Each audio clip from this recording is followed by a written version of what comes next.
Дорогие друзья, здравствуйте! Вашему вниманию в прямом эфире программа «Якутск сегодня». С вами я, редактор Светлана Лешникова. В нашей студии сегодня гости. Их чуть-чуть позже, буквально через минуту, представит моя соведущая Ефросинья Семеновна Наговицына.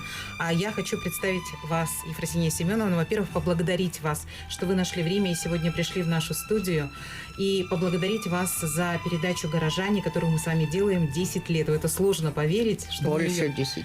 Больше 10 даже. Что мы столько времени с вами сотрудничаем. И в этой передаче вы рассказываете удивительно интересные, уникальные истории про наш город, про нашу республику, про тех людей, которые сделали вклад в становление Якутска, Якутии. И мы сделали перерыв в прошлом году этой передачи, и за это время наши слушатели взбунтовались и сказали: верните нам «Горожане», верните нам Ефросинью Семеновну, хотим ее слышать, слушать, хотим узнавать новое.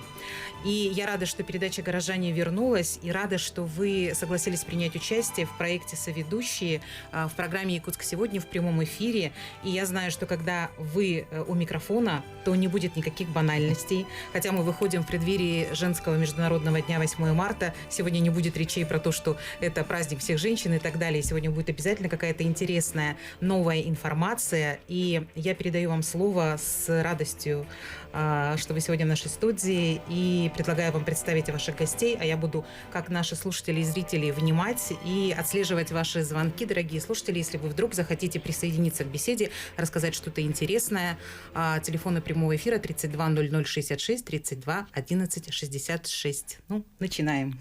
Спасибо, Светлана. Добрый день, дорогие наши телезрители и радиослушатели. Мы очень волнуемся, но думаем, что наша сегодняшняя программа вам понравится. Я сегодня представляю наших гостей. Это писательница, журналист, заслуженный работник культуры, Евдокия Семеновна Иринцеева, Агдо, и известный журналист, переводчик Нина Егоровна Дичковская, а рядом со мной моя коллега, специалист по выставочной работе литературного музея имени Платона Алексеевича Аюнского Нюркуяна Викторовна Халгаева. Сегодня мы решили посвятить нашу программу удивительному человеку, удивительной женщине, которой 3 марта исполнилось ровно 120 лет. Это Анна Денисовна Неустроева, писательница, лидер женского движения в Якутии. Она была делегаткой женотдела Якутского городского совета депутатов трудящихся. То есть, опять-таки, как-то ее деятельность созвучна с нашей программой, «Горожане». Она была активисткой культурно-просветительского общества Саха-Омук, творческого объединения Кескил, и при этом она первая женщина из народа Саха, ставшая членом Союза писателей Советского Союза. Я попрошу рассказать ее краткую биографию Нюркуяну Викторовну Халгаеву. Пожалуйста. Спасибо. Добрый день. В эту пятницу, 3 марта, в нашем музее проводился вечер 120-летию со дня рождения детской писательницы, переводчицы, исследователя фольклора Анны Денисовны Неустроевой. И в нашем музее есть...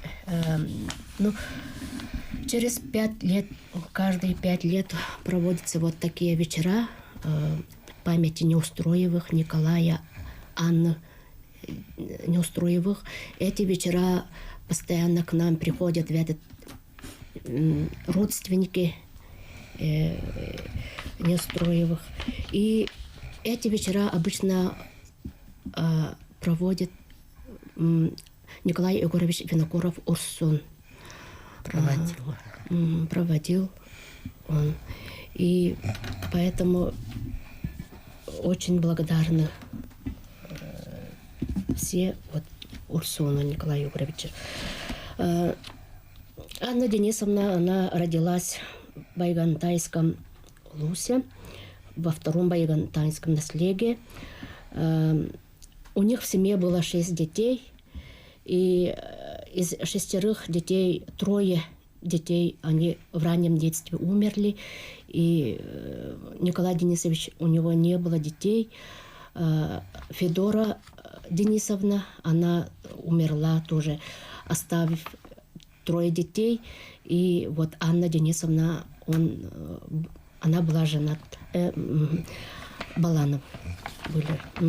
И вот поэтому осталось от именно Федоры Денисовны остались дети, и от них вышли вот дети.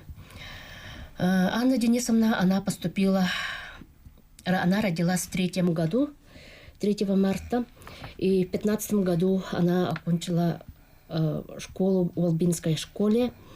И брат его, Николай Денисович, постоянно сказал сестре, что самое главное в жизни сейчас, в наше время, учеба, ты должна учиться. И поэтому Анна Денисовна потом, закончив школу Волбинскую, она поступила в педтехникум в города Якутска, и в 27 году из-за болезни, оставив учебу, она жила в городе Якутске и активно помогала от молодой Якутской республики. Тем самым она со всеми в то время молодежью во всех собраниях в школе, они все были первыми, среди первых. Поэтому Анна Денисовна в это время она опубликовала свои первые статьи в газете «Кым» с 1925 года. Вот в этих статьях она написала о собраниях женского отдела, о туберкулезе, болезни, о том, что есть больница хорошая, лечит людей от туберкулеза. И вот такими она работала очень активно. И тоже учительствовала в 4 школе, и по ликвидации безграмотности она тоже активно учила детей и взрослых всех. И она один из первых, значит, писателей женщин, и она у нее рассказ «Тиргехеттер». Вот это рассказ очень славится до сих пор, и хрестоматийное произведение до сих пор в учебниках есть, учат детей. В этом произведении 3 детей, они вот конкретные люди: Дарья Савична, Анна Ханаюхова, Васильевна Ханаюхова и Иван Ханаюхов. И они тоже стали очень известными людьми своей республики. И говорят, что Анна Денисовна, она очень знает, когда работала вот в школе, и в детском саду она работала заведующим в детском саду, и поэтому она очень хорошо знает мышление, психологию детей, поэтому очень в своих произведениях, следующих произведениях пишет о детях. И вот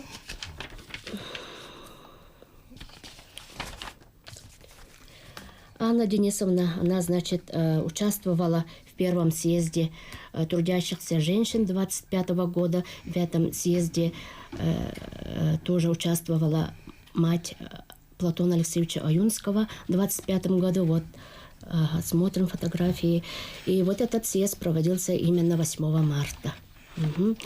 И в этом съезде тоже вот о активной деятельности всех трудящихся женщин обговаривали, и о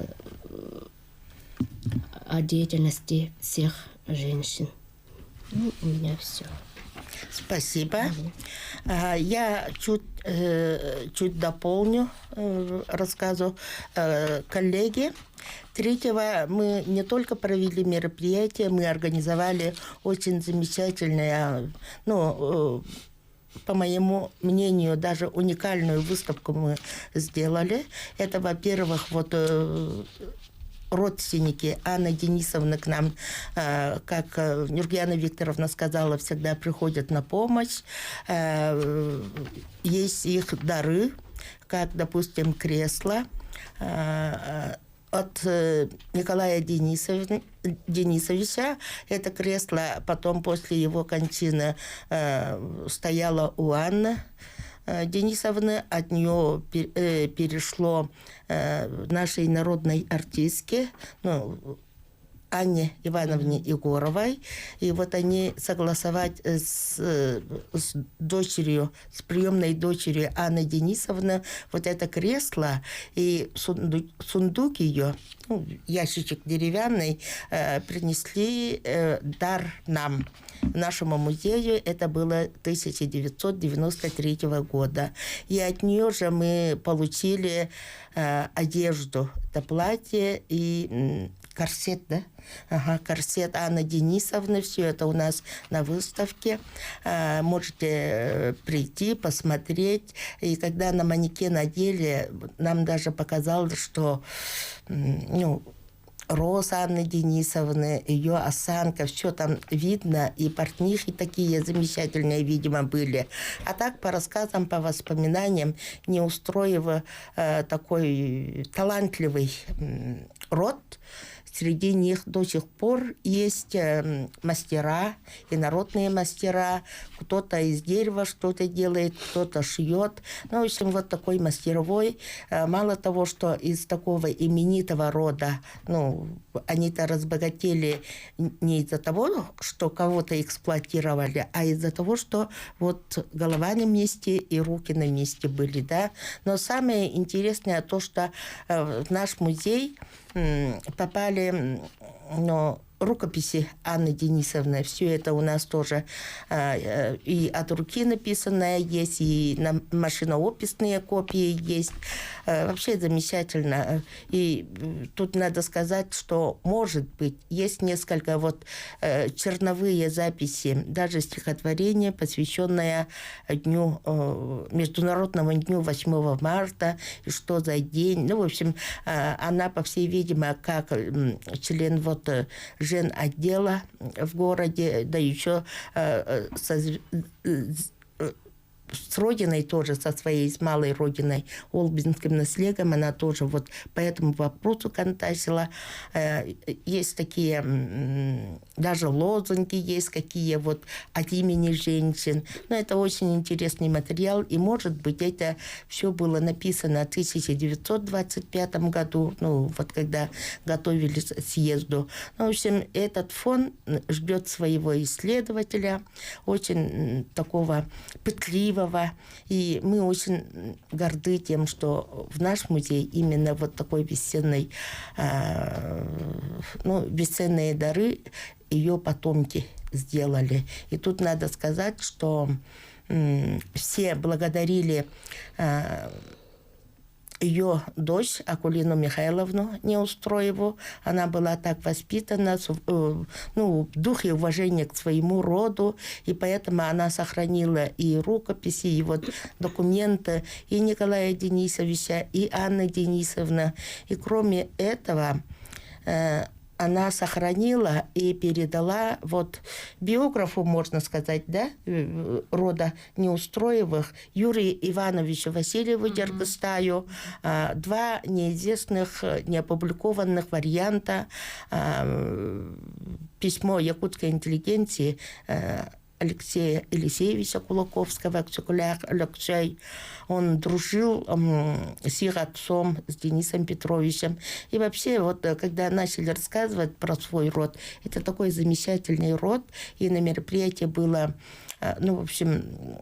решили общими силами, да, собрать и как-то вот подготовить книгу о Неустроевых именно про их род, про их родственников. И потом было еще предложение от сотрудника Черковского музея найти все вещи. Они, оказывается, находят. Вот как-то они такие вещи семьи Неустроевых тут нашли, там нашли, да, типа каталога, где все находится. Это очень такое интересное предложение. Мы, конечно, поддержали и будем, наверное, работать по этим. Это будет чистое увековечение памяти Неустроевых. Кроме этого, вот в сентябре 2020 года, да, наш незабвенный Урсун, кстати, вот вчера год был со дня его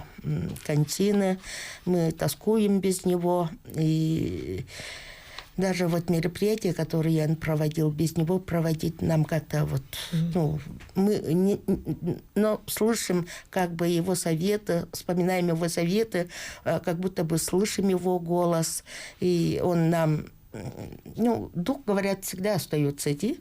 Это, ну, мистика не мистика, но то, что мы помним его советы, это нам здорово помогает. Вот. Ксения Семеновна, я вдруг поняла, что я, представляя вас, не сказала нашим слушателям и зрителям, что вы сотрудник литературного музея имени Платона Аюнского, потому что горожане мы в основном писали, когда вы были старшим научным сотрудником Национального художественного музея. А сейчас вот посмотреть эту экспозицию, которая посвящена Анне Неустроевой, можно, придя в литературный музей имени Платона Аюнского. Поэтому всех слушателей и зрителей приглашаем, кому эта тема интересна. Да, спасибо. Мы тоже ждем и надеемся, что всем жителям, не только нашим горожанам Якутии, Республики Саха-Якутия, это будет очень интересно. Все-таки Николай Денисович – это наш классик, основоположник якутской литературы, а его сестра вот родная, которую он, можно сказать, воспитал и даже завещал, когда он уже знал же, что вот скоро уйдет в мир иной, он завещал все свои рукописи, все свое вот сестре. И благодаря вот сестре и ее дочери Акулине Михайловне мы читаем, изучаем труды вот Николая Денисовича. Вот. А теперь мы не зря пригласили сегодня и переводчиков, и писателя. Хотела бы слово предоставить Евдокии Семеновне. Вот, она известна и как журналист, и как детский писатель. Я правильно говорю, да? И вот она очень долгое время работала в газете, «Белямбол», «Кескил юность». И потом, значит, она работала уже с нашими маститыми писателями, что вот я каждый раз ее слушаю и так завидую, что она работала с такими людьми, как Аматчигия Николай Егорович Мордина, мой любимый писатель, которого не устаю, произведения которого пересчитываю, да, и Нина Иннокентьевна Протопопова. Мы с ней были знакомы, конечно, но быть знакомым, разговаривать, общаться – другое дело, вместе работать, учиться. Вот. И Евдокия Семеновна, вот, поскольку работала в детских газетах и в журнале «Чорантик», да, тоже? Нет? Вот, она знает детей, как они, чем они интересуются, что они читают. И, конечно, хотелось бы услышать. Вот в современном мире произведения Анны Денисовны, как они находят своего читателя? Я перебью вашу гостью, потому что у нас прямо сейчас будет реклама. 4 минуты мы пока подарим нашим слушателям и зрителям для того, чтобы, возможно, они придумали какие-то вопросы или какие-то пожелания и позвонили нам через 4 минуты в студию. И второй блок Ефросинья Семеновна отведет сама. Я буду вас поддерживать из аппаратной и ждать звонков от наших слушателей, узнавать еще много интересного. У нас еще много фотографий, поэтому, пожалуйста, не переключайтесь, зрители. Ну и слушатели тоже оставайтесь с нами.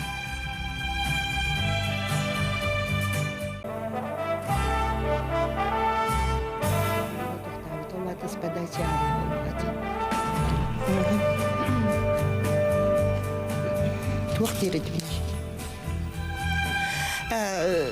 Дорогие телезрители, дорогие радиослушатели, вы смотрите и слушаете передачу «Якут сегодня». И я вот соведущая этой передачи Ефросинья Семеновна Наговицына. Ну, мы продолжаем нашу передачу. Сейчас слово предоставляем Евдокии Семеновне. Да, мне очень приятно сегодня поговорить с вами, побеседовать сегодня на передаче. Действительно, мне выпала огромная честь работать с великим нашим мастером слова, народным писателем, с Николаем Егоровичем Мординовым Амматчигая многие годы. А сегодня мы разговариваем о первой детской писательнице, об Анне Денисовне Неустроевой. Вот перед нами лежат книги начала прошлого века. По тем меркам, даже сейчас они не потеряли очень интересные обложки, не потеряли прекрасный вид. Очень в те времена, наверное, это были шикарные книги, действительно. А о содержании, наверное, еще не один год будут изучать исследователи и давать определенную оценку тексту самому. А я со своей стороны хочу ответить на вопрос Ефросиньи Семеновны, что сегодняшние дети интересовались бы произведениями Анны Денисовны. Мне кажется, дети во все времена, с одной стороны, одинаковые. Другое дело, в те времена, это 20-е годы прошлого века, дети действительно только начинали читать, только-только видели эти книги. Действительно, для них это было открытие, чудное открытие. Естественно, каждый ребенок пытался читать и все это вникнуть в эту историю этой книги самостоятельно. А сейчас у наших детей действительно развлечений очень много. Сейчас очень много заставляем их вчитываться, читать книги, взять в руки книги. Но я должна сказать, что каждый ребенок тут индивидуален. Зависит от воспитания в семье, в какой школе учится, у какого учителя учится. Действительно, многие дети нынешнего поколения, они интересуются действительно окружающим миром, да. Вот вы говорите «Тиргехиттер», да, охота на уток. Вот лежит у нас последнее переиздание. Я думаю, даже вот глядя на рисунки, обложку действительно вызвал бы большой интерес. Но я хочу сказать, что целое поколение сегодняшнее, оно видит окружающий свой мир сквозь призму мультяшных героев, виртуальности, новых технологий, через мультфильмы. И даже рисуют они не так традиционно, не так, как классическое искусство требовало, да, утку, допустим, мы привыкли видеть действительно один в один, как утку, да, а теперешние дети, у них какой-то графические какие-то обозначения, да, совсем другое, немножечко отличается, поэтому мне кажется, вот если хотим мы ознакомить детей с произведениями Анны Денисовны, конкретно со сказками, с маленькими рассказами, со сказками, переведенными с русского на якутский, да, почему бы и не подать действительно в силе новых технологий? Это будут рисунки дивные, красивые, действительно для сегодняшнего поколения рассчитанные, да. Другое дело текст. Текст, я смотрела, я читала, знакома с этим текстом. Текст, он шикарный. Во все времена можно работать с такими текстами. Тут в текстах нельзя делать старомодный текст, устаревший или не подойдет для сегодняшних детей. Дело в том, что сейчас в городе и дети, которые живут на селе, родители думают, что немножко отличаются. Селяне как будто бы проигрывают и в воспитании, и в познании, и в знаниях как будто бы. Но я скажу наоборот, для развития якутского языка селяне выигрывают, потому что сельские дети трудятся много, действительно охотятся на уток, как вот эти дети, да. Их учить не надо, они все это знают. А городским детям кто это преподаст? Это специально надо учить и ввести лексикологический словарь, действительно, да. В этом сложности есть. Поэтому нельзя недооценивать детскую гибкость, детское восприятие. Если поработать с детьми, они хоть любой текст осилят. Мы же изучаем иностранные языки. Почему бы не прибегнуть к этим переводам, допустим, знаменитых наших писателей? Я думаю, это совершенно спокойно можно сделать. Спасибо. А сейчас Анна Денисовна была очень отличным переводчиком, и ее переводы очень ценили. Она не только детскую литературу переводила, она еще вот как активистка женского движения, она переводила вот медицинские книги, брошюры, то, что нужно женщинам. И сейчас слово хочу передать Нине Егоровне. Ну, Анна Денисовна, она была знаковый переводчик, которая стояла у истоков зарождения якутской детской литературы в Якутии. И в 30-е годы прошлого века, когда тогда и книг было мало, и телевизора не было, она вот этими своими переводами через книгу, посредством перевода, она детям Саха открывала новый мир, совершенно новый мир, жизнь, показывала жизнь и быт других народов. Вот, например, у нее такой замечательный перевод из серии американской писательницы Миньонна Монни, где она рассказывает очень таким хорошим, сочным, богатым языком, рассказывает о приключениях эскимосских близнецов, которые отправляются на рыбную ловлю, на охоту. И,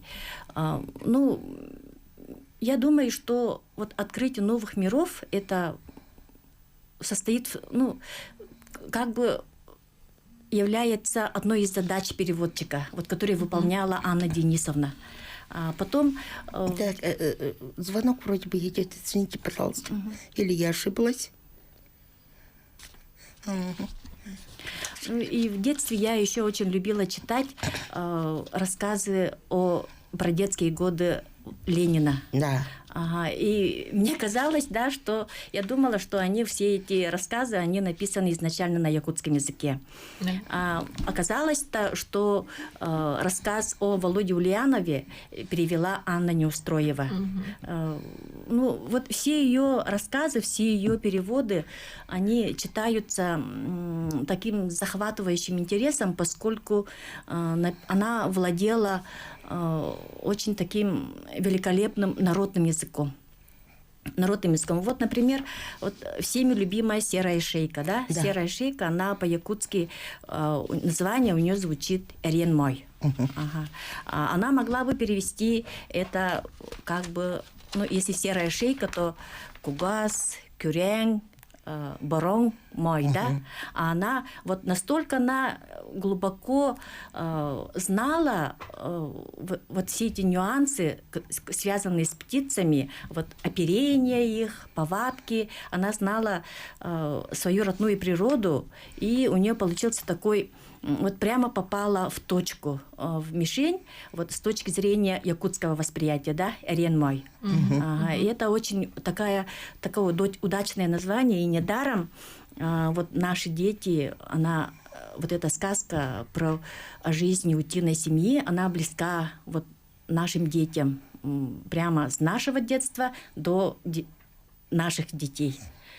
Как будто она настоящая, как будто она якутская. Говорят еще, что вот выбор переводчика, да, вот то, что выбирает, какое произведение выбирает переводчик, показывает его характер. И вот Анна Денисовна рассказывает, была заядлым охотником. Да. И она с азартом ходила на охоту вместе, на уток ходила вместе с писателями Кюннику Растыровым, Чагалханом, Абагинским. И поэтому вот все, что она переводила вот про эскимосских детей, про серую шейку, это все для нее было близко и знакомо. Поэтому вот нам кажется, что вот все ее переводы, они изначально были на якутском языке. Вот такой у нее, и благодаря прекрасному слогу переводчика и вот глубокому пониманию тематики, вот такие произведения, наверное, у нее и получились, да. Сегодня я хочу вот наряду с именем Анны Денисовны хочу назвать имя ее последователя, переводчика Марии Егоровны Алексеевой, да, которая многие годы посвятила детскому творчеству. Она работала, переводила детские газеты, она перевела на якутский язык детскую Библию, сказки народов мира, и на русский язык она перевела много детских рассказов наших якутских писателей, авторов. Но Анна Денисовна, она стояла у истоков, и ее дело продолжается в творчестве ее последователей. Спасибо. И сегодня как раз вот, если бы она была бы жива, ей бы исполнилось бы 66 лет. Да, именно как раз сегодня день рождения. И очень знаменательно, что именно в этот день мы говорим о переводе, о первом переводчике, о ее последователе и вообще о детской литературе. Спасибо. Переводом детских книг очень большое значение придавал сам Платон Алексеевич Аюнский. Это по воспоминаниям Льва Михайловича Габышева. Он говорил, что обязательно дети должны учиться на лучших произведениях и должны для перевода они отбираться. Ну, спасибо нашим гостям. Я несколько слов хочу еще сказать, что Анна Денисовна была еще собирателем фольклора. И вот третьего очень такие теплые, очень такие искренние слова профессор Василий Васильевич Илларионов о ней рассказывал, да, он сам пришел, даже поблагодарил за то, что мы пригласили, поскольку он в 2008 году подготовил в печати Аланхо, сейчас скажу название, Аланхо, записанные от Аланхасута Шараборина Кумарова, это уроженец Алюкминского улуса, богатырь Улу Дарын. Вот это же ведь даже собиратели фольклора тоже удивлялись, как эта женщина может. Это очень трудоемкая, очень такая работа. Но вот Анна Денисовна собрала не только у Кумарова, Шараборина Кумарова, еще у очень известных Аланхасутов, Таиксутов, да. Ага. И в 1945 году она издала сборник. И вот Аланхо было издано, и когда проводился ИСЭХ Аланхо о Люкминском улусе, уже спектакль ставили, в прошлом году тоже было. Так что вот, и когда вот о них рассказываем, когда имя Анна Денисовна мы не имеем права забывать. Это она совершила как подвиг, можно сказать, да, совсем мало прожила, но столько замечательного она сделала. Совсем рано же она начала болеть и очень рано стала инвалидом. И вот Аланхо она записывала уже будучи инвалидом. Вот. О такой женщине вот накануне 8 марта, тем более она воспевала этот праздник, разъясняла значение его, да, мы все-таки как-то символично, да, что мы ее вспоминаем, что она как-то родилась 3 марта и 8 марта, вот такой замечательный день. Она и делегаткой была, и женскому движению лидером была. Ну, в общем, со всех сторон она вообще была такой личностью, яркой. И хорошо, что ее имя вошло, вот «Женщина Якутии» сборник вошло, замечательные статьи, как «Яркие женщины Якутии» тоже статью написали. А если вот собрать ее фотографии, даже вот у нас фотография была, где она в мужской одежде. Действительно, она была охотницей, метким стрелком. И вот она одевалась в мужскую одежду перед тем, как идти на охоту. Ну, потом пришлось, конечно, опять из-за болезни оставить. Брат завещал тоже ей ружье по рассказам. Ну, У нее даже 2 ружья было. 2 ружья. Ага, где-то пишут японское и такое отечественное, где-то пишут немецкое. Ну вот такая замечательная семья была, такой замечательный род, и этот род продолжается. Есть, ну, выступали тоже те, которые занимаются родословной Неустроевых, и они уже сверят свои данные и хотят тоже подготовить издание, чтобы имя Неустроевых было полностью увековечено, и что, ну, мы надеемся, что это у них получится. И не просто мы сегодня говорим о переводе конкретно на детской литературы. Я, как редактор книжного издательства «Аяр», должна сказать, что ни одна литература не размахивается так высоко, конкретно и широко без переводной литературы, особенно для детей. Поэтому наша компания выпускает очень много переводной литературы, не только с якутского на русский, но и с русского на якутский. Немного, но у нас есть переводы сказок, переводы иностранных, зарубежных авторов, русских авторов. Но мы, естественно, ждем заявки от населения, от учителей, воспитателей, от матерей, в какой литературе они нуждались бы, какую сказку они бы хотели в переводном виде. Да? Есть много литературы и зарубежной, и русской. Пора уже Золушки, Колобка, вот это уже прошла. Всевозможные книги и инновационные книги, они имеются. Вот как мы начали говорить о преподнесении произведений Анны Денисовны, да, вот такая работа ведется, но контент-анализ, он недостаточен всегда без участия потребителей, читателей, поэтому я призываю наших слушателей в открытую говорить о своих проблемах и о своих пожеланиях. Мы всегда открыты к разговору. Спасибо. Да. Еще раз благодарю наших гостей. Поздравляю с наступающим Международным днем, женским днем. Вот. И наших телезрителей, радиослушателей еще раз призываем посетить наш музей. Добро пожаловать. До свидания. До новых встреч.